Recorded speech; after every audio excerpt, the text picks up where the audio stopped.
안녕하세요. 상식이 돈이 되는 지식스쿨입니다. 삼성전자가 이번 2분기에도 깜짝 놀랄 실적을 달성했습니다.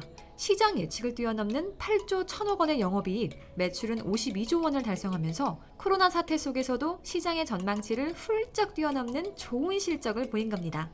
전문가들도 코로나19 상황에서 이 정도로 뒷심을 발휘할 줄 몰랐다며 놀라움을 감추지 못했어요. 삼성의 선전이 가능했던 이유는 코로나 비대면 특수 때문이었습니다. 재택근무, 온라인 수업, 화상회의, 게임 같은 비대면 수요가 늘어나면서 서버나 PC 업체들의 반도체 수요도 늘었거든요. 삼성은 이러한 비대면 특수를 미리 예측하고 철저히 대비했습니다.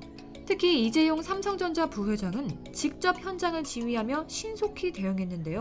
코로나 위기 상황에서도 이재용 부회장이 직접 중국에 출장을 나가서 삼성전자의 3대 사업인 반도체 디스플레이, 스마트폰, 생활가전 등의 현장을 직접 점검했고 국내 반도체 생산 현장에는 6번이나 방문하면서 사업을 챙겼습니다. 이재용 부회장의 현장 경영을 통해 위기를 극복한 삼성은 미국의 대표 방송인 CNN도 주목했고 트럼프 대통령도 극찬했습니다. 코로나 상황 속에서 지치지 않고 전 세계를 휩쓸고 있는 국내 기업은 삼성뿐만이 아닙니다.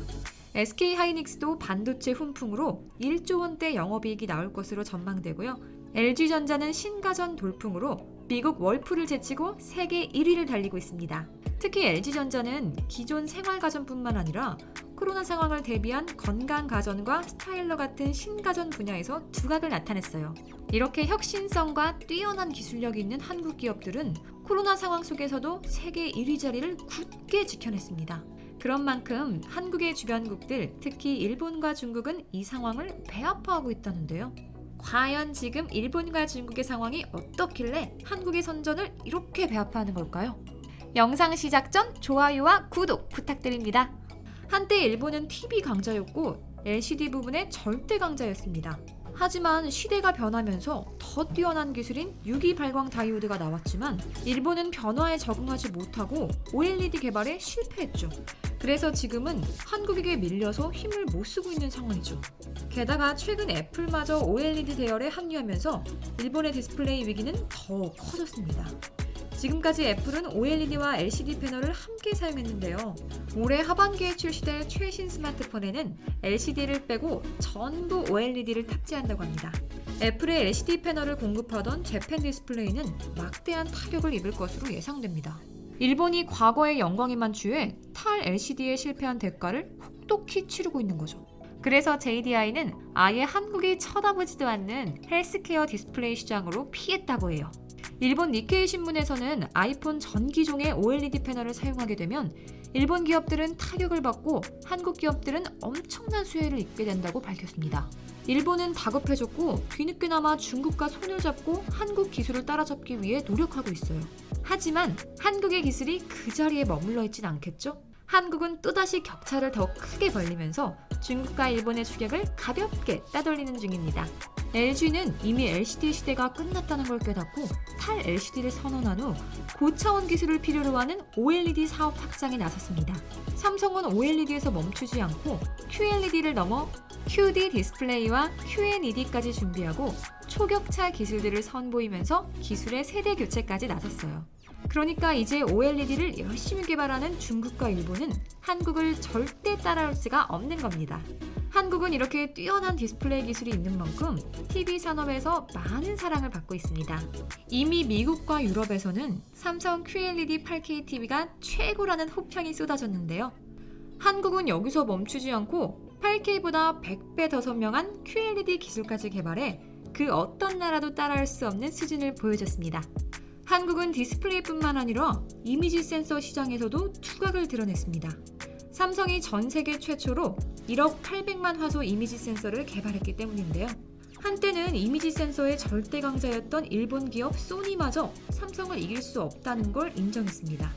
지금은 경쟁사인 삼성의 이미지 센서를 사용할 정도라고 해요. 중국 샤오미도 마찬가지고요. 일본은 이제 본인들이 앞서고 있던 분야마저 한국에게 추월당했는데요. 아마 이런 상황이 지속되면 일본은 이미지 센서 최대 공급사라는 타이틀마저 한국에게 빼앗기게 될 겁니다. 한국의 선전은 여기서 그치지 않았습니다. 그동안 단 한 번도 1위를 하지 못했던 SSD 시장에서 얼마 전 한국이 대만을 제치고 1위를 달성했거든요. 낸드 플래시를 기반으로 하는 SSD는 차세대 대용량 저장 장치인데요. 기존 HDD에 비해 속도가 빠르고 오류가 적어서 점점 더 수요가 높아진 제품입니다. K반도체는 이전에 D램뿐만 아니라 이제는 낸드 플래시에서도 세계를 선도하고 있습니다. 한때 스마트폰 시장이 정체되면서 낸드 플래시 업체들은 적자의 늪에 빠졌습니다. 다른 나라들은 낸드 플래시를 애물단지 취급하며 포기했죠. 하지만 한국은 끝까지 연구해냈습니다.